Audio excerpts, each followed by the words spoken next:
still worked before we finished buttoning up the rest of the scooter. We have these magnets that are going to be attached to the user's thumbs. Probably we'll just attach them to scuba gloves.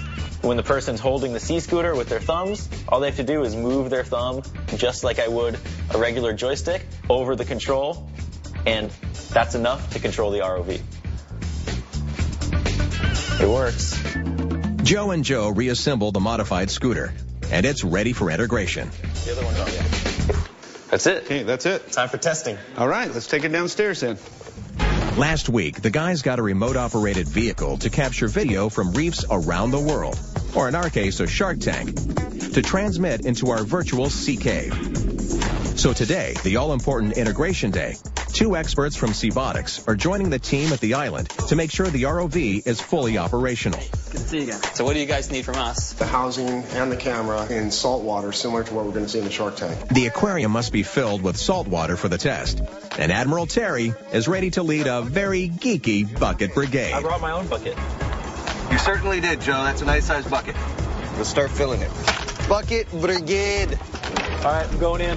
Get back up here, Joe. Hey, it's not the size of the bucket, it's how you use it. Move it. We got stuff to do today.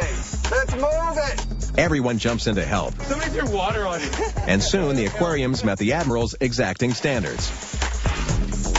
I think that's probably good. Let this settle a little bit and we'll get the ROV in there. Now we're done. Okay, and integration day can begin.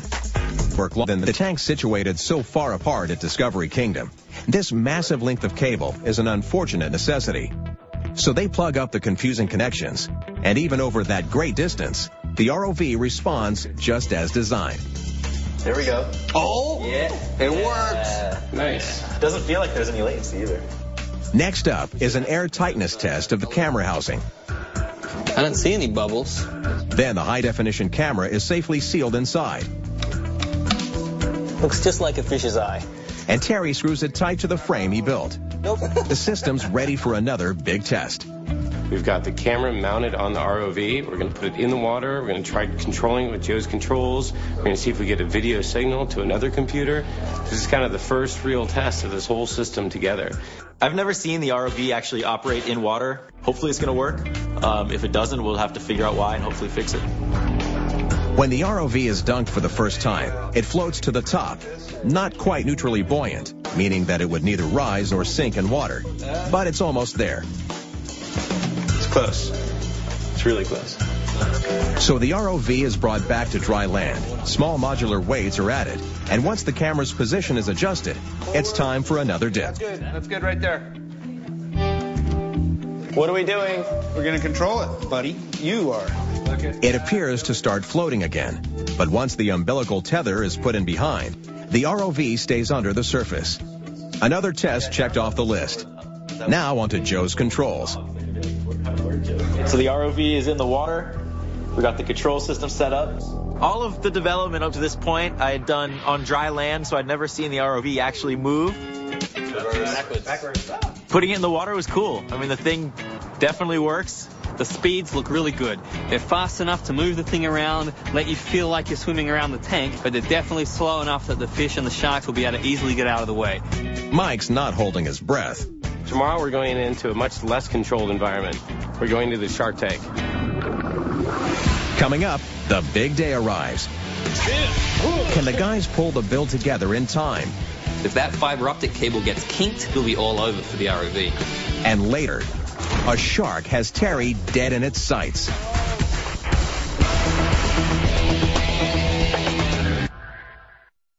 You can scuba dive the Great Barrier Reef from the comfort of your backyard swimming pool if the latest project at Prototype This is a success. They're building a virtual scuba experience where a remote sub at a faraway reef will respond to a sea scooter driven inside a swimming pool and project images from the reef to an underwater screen found in the pool. While future versions will be wireless, our prototype will be hardwired for proof of concept.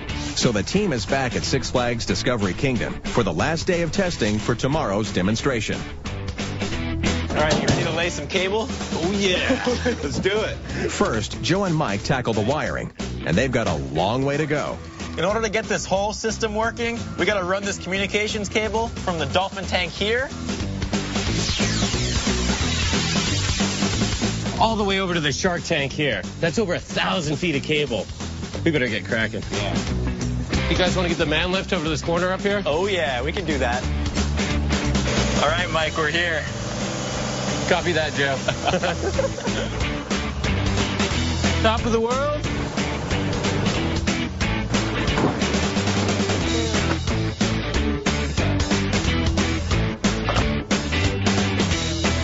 Here we are.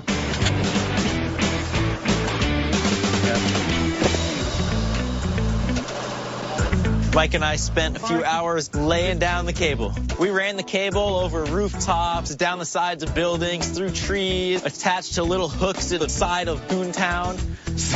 So it's a good run, but if something goes wrong, it's going to be hard to troubleshoot. Right, we made it. Cable run done. Yeah. Ooh, yeah. Tankside, Terry, Zaz, and Joe Andreas are getting the bot ready to meet the sharks. Today is a huge test day for us because this is the first day that the ROV will be introduced into the shark tank. Yesterday, it was a full systems test, but it was all there on the bench in the same room. There was no big tank, there were no sharks. Something could still go wrong at this point. For this test of the ROV and its high-def camera, Zaz will stay dry and monitor the video feed. Terry, meanwhile, is going into the shark tank once again to